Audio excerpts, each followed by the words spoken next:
what's good, hip hop fam? Team K here, back for another video. Part 7 of my hip hop CD collection. Another hiatus. I'm slacking hard with that shit. I'm sorry, guys. But like I said before, I have to be in the mood for it. But I'm doing that shit now, so continuing on with these videos. So here's part 7. Starting off with Kool G Rap 456. My favorite Kool G album. It's fucking incredible gangster shit, man. You know what I'm saying? My favorite Kool G album. Love that shit, man. You know what I'm saying? I like it even better than the the ones that he did with DJ Polo. Everything that followed after 456, it was alright, but this is the one, bro. This is the one. And yeah, then we have the follow-up to Kool G Rap's 456, which is Roots of Evil. Yeah, solid album from top to bottom. Production wise, it is not quite that good, you know what I mean, but lyrically it's bananas, bro. Like the song Foul Cats, how the rhyme schemes that Kool G Rap comes up with that shit, and then how he carries on those rhyme schemes for an extended period of time, and it's ridiculous, man. You know what I mean? Kool G is definitely a legend for a good reason, and this album is insane, man. Alright, next record we got here is Return of the Boom Bap by KRS. I like KRS-One, man. KRS-One is another legend from the South Bronx. A little bit annoying to me sometimes, you know what I'm saying, because his infatuation with hip-hop is pretty cringy at times. Like the way he always pronounces that word, but in the world of hip-hop, you know what I mean? I fucking hate that shit when he does it. Sometimes it's annoying, you know what I mean? And his loyalty to these hip-hop cats like Africa Bambaataa, when it came out that he apparently molested some kids back in the days, man. I don't know if that shit actually happened, but the way KRS-One rode his dick, like, bro, stop that shit, bro. Fucking, you're too good for that shit, bro. Like, keep it on a musical level, man. Stop indulging in all that political nonsense, bro. But yeah, Return of the Boom Bap, great album. Lots of good primo production on here. Yeah, definitely KRS-One's most hyped album, in my opinion. This shit is fire, bro. And this is actually, I think, the album that coined the term boom bap. You know what I'm saying? I think this is where it started. Don't add me, you know what I'm saying? I might be wrong about it, but I think that's where it started off. Then we got KRS-One's self-titled album, which is my personal favorite album of his. I think that album is really, really nice. Has the classics, Rappers Are in Danger, and fucking, MCs Act Like They Don't Know and shit like that. This is a really, really good album, man. You know what I mean? KRS-One is dope. Then I got Next, his third album, and in my opinion also the last album that is really worth mentioning.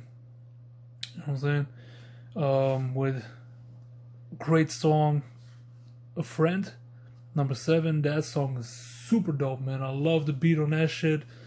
The drums and the piano on that one, fucking dope as hell. Yeah, the single off of that song, the Step Into a World, Rapture's Delight. I'm not really a fan of the singing on that shit, but you know what I mean. But it still has the makings of a classic old school hip hop track. It's actually a really nice ode or nod to the old school. Then we got a constipated Monkey by Kurious. 1994 is the year on this one. I really love this album also. This one has a lot of great production, and yeah, Kurious comes through on his album. You know what I'm saying? He's a legend. He's been rocking with MF Doom and all of these cats. Then we got Kwest the Mad Lad with This Is My First Album. Been a while since I've actually listened to it, man. I don't remember anything off of that album, so yeah, can't speak on that one. So next up we got a classic, Large Professor with DLP. Was originally supposed to come out in the mid-90s under Geffen Records, you know what I'm saying, but as with a lot of albums at that time, it got shelved. Did not officially see the light of the day until 2009. You know, that's when Large Pro released the album on, I guess, his label, Paul C Records. You know what I'm saying? Paul C also being his mentor. Yeah. And I'm so glad that he released this shit, because this is a bona fide classic. Absolutely incredible. Then we got Large Professor with First Class. Another really good album. You know, it's not amazing or anything like that. It's not going to reinvent the wheel of hip hop, but it is a really good album, man. I mean, so has some nice production on it. Then we got Large Pro with his third album, Main Source. Of course, Main Source being Large Pro's group that he started off with. And this is another really dope album. You know, this one has some dope shit on here, like Hot, Scorching, Torching, and Blazing, and shit like that. In the Ghetto was dope. Yep, this is a nice one. Then we got some West Coast shit right here. Latyrx, which is, I think, Latif the Truth Speaker and Lyrics Born. That's their self-titled album right here. You know, crazy on the lyrical level, dope production. You know what I'm saying? This is a really underrated album right here. Definitely check this one out if you haven't. Then we got some early Busta Rhymes, Leaders of the New School with A Future Without a Past. You know, this is a really dope Native Tongues record right here. Yeah, early Busta Rhymes, like I said, really dope, fun album right here. You know, it's not too crazy, but I like it. Then we got Leaders of the New School's T.I.M.E, also known as The Inner Mind's Eye. Another really dope album. This is the one where they went a little bit more deep, went a little bit more crazy on the production, went a little bit more dark, you know what I'm saying, as a lot of artists do. It's kind of like their version of The Low End Theory and, you know, Non-Fiction by Black Sheep. It's in the same vein, and I love it. It is such a good album, man. And surprisingly, it also has some dope Busta Rhymes production on it. Listen to the track. I think it was Bases Loaded. I think that was the one, yeah, that Busta Rhymes produced. Oh man, Busta Rhymes got some producing chops, man. Like, he should do a lot more production like this again, bro. You know what I mean? And then we got The Legion with Theme plus Echo equals Krill. An album that was also released in the mid-90s, 1995, I think. Maybe 1994. I'm not really sure about that anymore. But this is a dope album. I think these guys are from the Bronx, I believe. Yeah, dope shit. The song Jingle Jangle with Black Sheep is fucking fire. Then we got Lewis Parker with Masquerades and Silhouettes. This dude is from the UK, and to me, he's probably one of the top 3 best artists from the UK for me personally. I think this dude is multi-talented. You know, he does production, he does MCing, mastered them shits, man. He does it beautifully, and Masquerades and Silhouettes is also his best project in my opinion.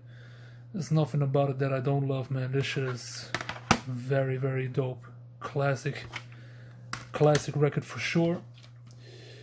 Then we got It's All Happening Now, the Ancient Series 3. Now I wonder if there was actually an Ancient Series 2 volume or something like that. But anyways, It's All Happening Now is another great studio album by Lewis Parker, man. You know what I mean? Dope UK hip hop right here. Love it. And I got the Puzzle Episode 1, The Big Game by Lewis Parker. Also fantastic. Some nice crime-ish samples, you know, like crime samples and stuff. Sounds very cinematic. It's fucking awesome, you know what I'm saying? But I like Volume 2 a little bit better. Then we got The Listening by Little Brother, the group that Knife Wonder used to be a part of. And also part of the group is Fonte and Big Pooh. Yeah, man, fucking amazing. There's not much I can say about this, man. This is just incredible stuff, top to bottom. Love this record. But even better than this is The Minstrel Show, man. The Minstrel Show is absolutely phenomenal. I love this record, man, so much. This is so dope, man. Like with songs, Watch Me, Sincerely Yours, what was it, Loving It. It's incredible, man. Love this shit. And I got LL Cool J's comeback album, which he released in the early 90s, you know, after having a run of very lackluster albums. But this shit right here, man, Mama Said Knock You Out, this is the one that put him back on the map, man. You know, this shit's so crazy, man. The Marley Marl production on this shit is top notch. And then we got some Lootpack, Soundpieces, The Antidote. Yep. This is kind of like the East Coast equivalent to Company Flow, in my opinion. I love that shit, man. You know, you got Madlib on the production. You got, I think he was called DJ Rome on the turntables, and you got Wild Child on the mic. And I think Madlib also gets down on the mic also, but mostly it's Wild Child rapping. And this shit is so fire, man. Like the cover alone, you know what I'm saying? Just making it like a superhero type cover, man. Super awesome. You know what I'm saying? Got a long ass track list also, man. But every track on here is banging, man. So dope. And I got Lootpack's The Lost Tapes. You know what I'm saying? It's like a compilation of unreleased tracks, B-sides, and all that stuff. Also very nice. There's another one that I highly recommend. Next, we're gonna move on to some Lord Finesse. Got Lord Finesse and DJ Mike Smooth, Funky Technician. Yeah, great project, man. This is a very dope album. My only gripe with it is the fact that Lord Finesse uses that word funky in all types of variations so much, man. That is the only thing that brings this album for me like a couple of notches, but still is a fucking classic, bro. Like, you got some primo production on this shit, you know what I'm saying? You got Lord Finesse doing this thing, man, who was one of the most feared MCs back in those days, man. It is so dope. You know, Funky Technician, I love it, man. This is such a good album. But even better than that is Return of the Funkyman, you know what I'm saying? That's where he went solo. And, you know, and he annihilated that shit, man. You know what I'm saying? At times, this is my favorite Lord Finesse project. You know, so I kind of go back and forth between this and the album I'm about to show. But this is incredible, man. I love this album, man. Yeah, then we got The Awakening, 1996, released on Tommy Boy. Yeah, Tommy ain't my boy. Yeah, that's what a lot of people say nowadays, man. They hate Tommy Boy for what they do with their artists, or what they did with their artists, whatever. The Awakening, incredible album. I mean, amazing Lord Finesse production on that shit. Like, he came through on the production, man. You know what I'm saying? And yeah, love everything about this one. This is such a good album. And then we got From the Crates to the Files by Lord Finesse. There's another like compilation type deal, which is fucking stellar. stellar compilation album, man. Absolutely insane. Like the music on that shit. If this was an actual studio album, this would probably be my favorite Lord Finesse album, man. Most definitely, like the tracks on here, all of them are fucking incredible. You know what I mean? Moving on, we got Lords of the Underground with Here Come the Lords. Classic stuff from Jersey. Yeah, love me some Lords of the Underground. Of course, first time I heard them was through the track Chief Rocker, man. That fucking song is still banging to this day, man. But this one has all of the classics, man. From the Bricks, Funky Child, What's Going On, fucking Check It, Microphone Check It, The Crowd Went Wild When the Laws Came to Wreck It. Absolutely incredible, man.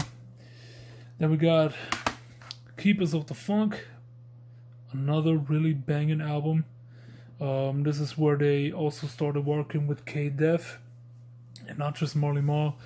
And this shit is another fire ass record, man. You know what I'm saying? It has one of hip hop's best songs on it. What I'm After. Fucking dope. You know what I mean? There's another one that I really love. And we got Legal Drug Money by Lost Boys. Not too big of a fan of Lost Boys, to be honest, but that album right here, this is always a great listen, man. Every track on here is banging. You know what I mean? I love this album to death. You can never go wrong with this shit right here. Legal Drug Money by Lost Boys. Definitely check this one out. I'm sorry. And we got some more Bay Area hip hop, man. Loonies with Operation Stacola. Yeah, an album that I've known for about 20 years now, man. I bought this along with Tupac's All Eyes on Me back in the days. And yeah, this album, I bought it all for the strength of I Got Five on it, you know what I'm saying? I wanted that song on CD so bad, and then I saw this album for like $5 and picked it up, not knowing what to expect, and came out loving it. But I gotta say, looking at it now, I like the first half a lot. Second half, not so much, you know what I mean? But it's still some good stuff on the second half. But the first half, man, that's where it's at, bro. You know what I'm saying? Every track on the first half is just it's just banging, man. Like fucking Put the Lead on You, you know?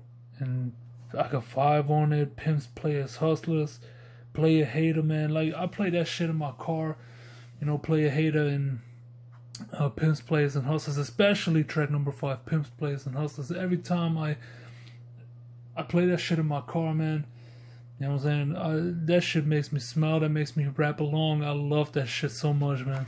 Such a dope album. And then we got MOP right here, To the Death. 1994 is the year on that one. You know what I'm saying? A lot of people don't know, man, but MOP were there since the early 90s. And yeah, this is a really dope album.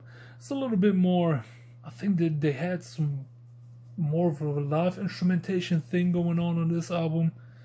You know what I'm saying? Because a lot of it sounded so crisp and clean, you know what I mean? And not like, you know, your typical sample-based hip-hop production, man. This shit is really dope. I love that album, man. To the Death by MOP. It's another great record. Yeah, but then they released this, Firing Squad. They fucking smashed that shit, bro. That shit was so good. Oh, man, I love this album, man. Firing Squad is such a great album. I mean, they were killing that shit, man. Dope as hell. Then we got First Family for Life, and this is where they kind of started falling off a little bit, not by much, but just by a little bit. It still had, you know, a ton of great songs on it. Yeah, this shit was nice. And then we got Warriors, which was my introduction to MOP, of course. When this one released, I was like 7. That's where I got into music. That's where I got into rap music. And you know, the song Andy Up, that was the one that did it for me and became a fan ever since. Yeah, this one this one definitely has bangers on it, man. Then we got Mad Skills with From Where, and this is another one I highly recommend. This is a really slept on album from the mid 90s. You know what I mean? Wish Mad Skills would return to something like this, man, because lately this influencer type thing he's doing on Facebook and shit like that, man, I don't really like that shit too much. But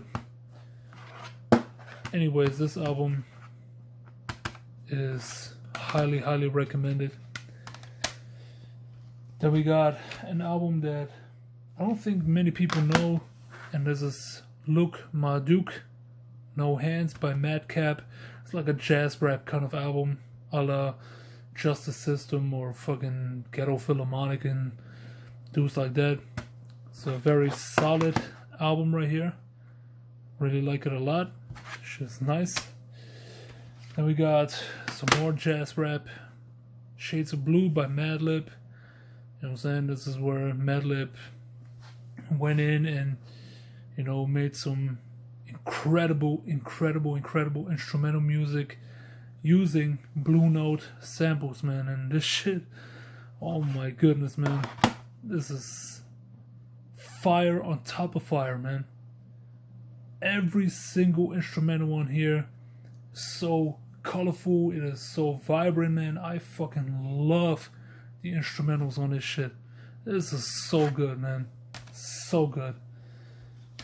Very slept on instrumental album. Like, if you have never heard this shit, go and listen to it, man. This is, man.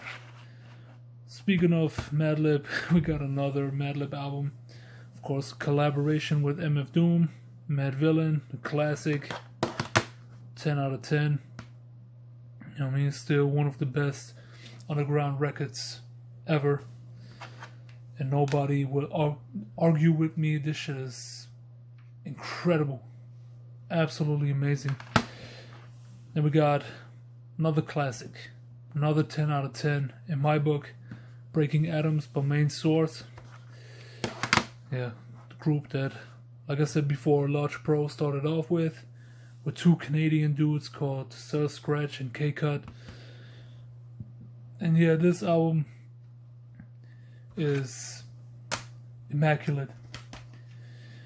Then we got the follow-up album called Fuck What You Think by Main Source, and this is of course where Large Professor left the group and they replaced him with an MC named Mikey D or Mickey D, who is not bad, you know what I'm saying, but comparing him to Large Pro, he definitely is not quite on the same level, because Large Pro, he came through with that consciousness, you know what I'm saying, he came out with that reality rap type shit, and Mickey D, man, he was just on that, you know, typical gangster shit, you know what I'm saying, I'm hard in this and that, bro, and that shit was a little disappointing, but still has some really dope shit on here, like What You Need Is the Source. That is some good shit, and I really love the posse cut Set It Off, you know what I'm saying, which had some early Jadakiss on it. It's really nice, man.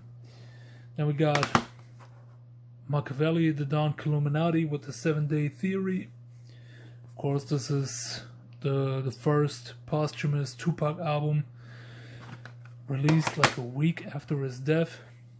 And yeah, this is a really interesting listening, considering that, you know, this one came out a week after Tupac's death. It just makes it sound so surreal, you know what I mean? Especially for that time. And yeah, this is a really dope album. I don't love it quite as much as a lot of other people do, you know what I'm saying, but this one definitely has some tracks that I fuck with. You know, for a long time I disliked Hail Mary, but if I listen to it these days, man, I'll definitely rap along with Tupac on that shit. This shit is dope. To Live and Die in LA Hated that track back in the days because of the instrumental. Love it today because of the instrumental. You know what I mean? That's just how things go sometimes. Then I also love the song Just Like Daddy, man. Like, it has such a fun and catchy beat. And then Tupac, the chorus on that shit, so nice. Yeah, this is some good shit, man. We got some Master Ace. Take a look around. Yep, this is his debut album. This one when he was still rocking with Cold Chillin'. This is the only album he ever released on Cold Chillin'. I think he was also the youngest member of the crew at the time, at least. And this album is a really nice album. Don't love it like that, but it's a really, really nice album.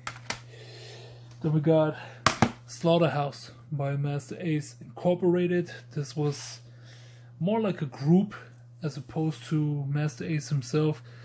And this album is fire. Pure, unadulterated fire.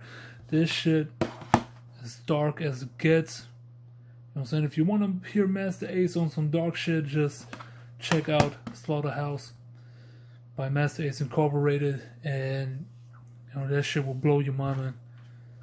I love it. Then we got Master Ace's take on a West Coast album. It's called Sitting on Chrome.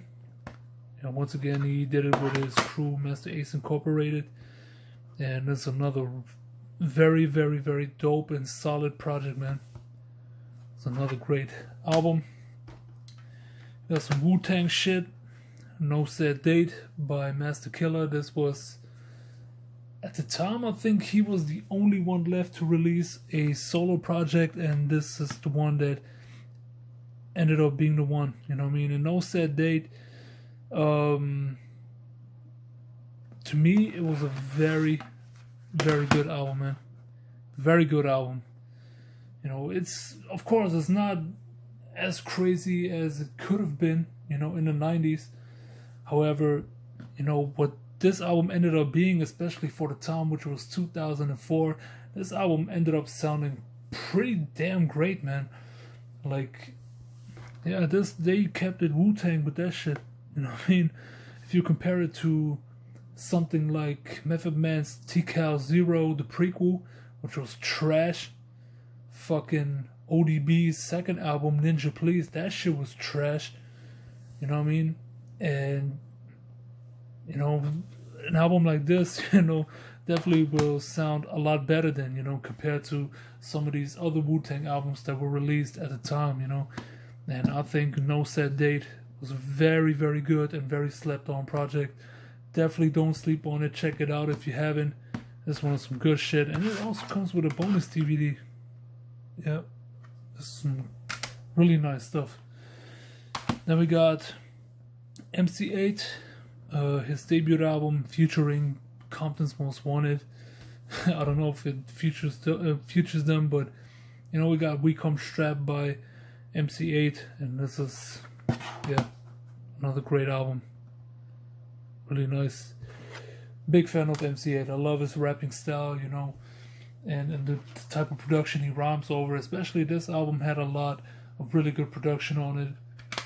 Yeah, and then we got another UK rap album, which comes from an artist who is probably my favorite lyricist out of the UK, you know what I'm saying, which is Melanin 9, or M9 as he calls himself these days. And the album is called Magna Carta. This shit is a modern day classic, bro. You know what I'm saying? I gave it some time to fully let it sit. You know what I'm saying? It's been 10 years since it was released, and now I can definitely say that this is a UK hip-hop classic. This shit is fucking incredible. You know what I mean?